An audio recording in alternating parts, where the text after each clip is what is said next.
Kaya ako napabili ng Dunkin Donuts Choco. Medyo may budget naman. Dahil nung nakarang gabi, nakapulot ako ng 550, di ba? Dito pa rin ako sa Muntinlupa. Bumili ako ng Choco Coffee sa Dunkin Donuts. Curious ako sa benefits nito eh. Medyo nakabawi naman ako sa sa pagod. Pero ang mahal, 80 pesos.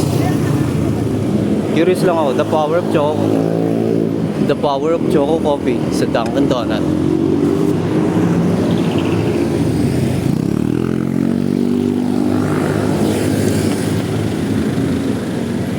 Siyempre, dahil lang tayo dito, dinala ko yung basura ko. Ngayon, nahanap ako ng basurahan. Nilalagay ko to sa tamang tapunan. Ininuman ko yan ng Dunkin Donuts Choco Coffee. Dunkin Donuts Choco Coffee.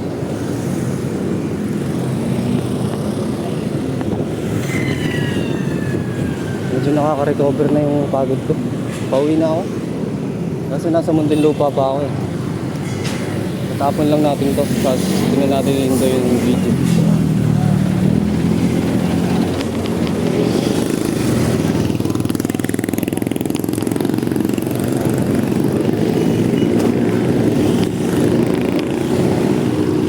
Nako, napapaisip akong kumain kaya ako sa karinderya.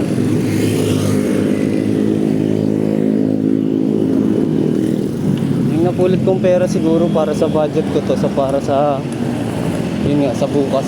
Ganito yung mangyayari. Food trip ako, tapos yung sakto lang. Para lang sa pagkain lang.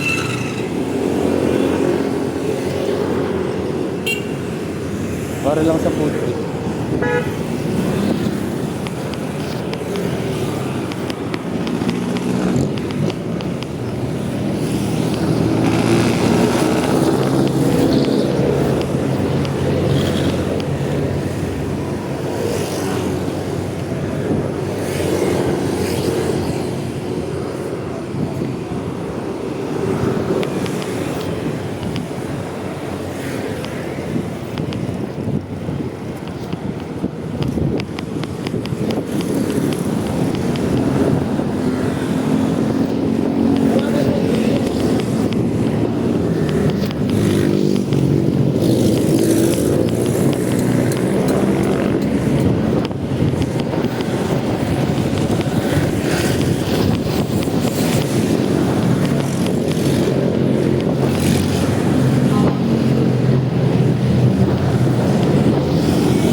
Wala pa akong makita ng tamang tapunan. Mahaba ng video.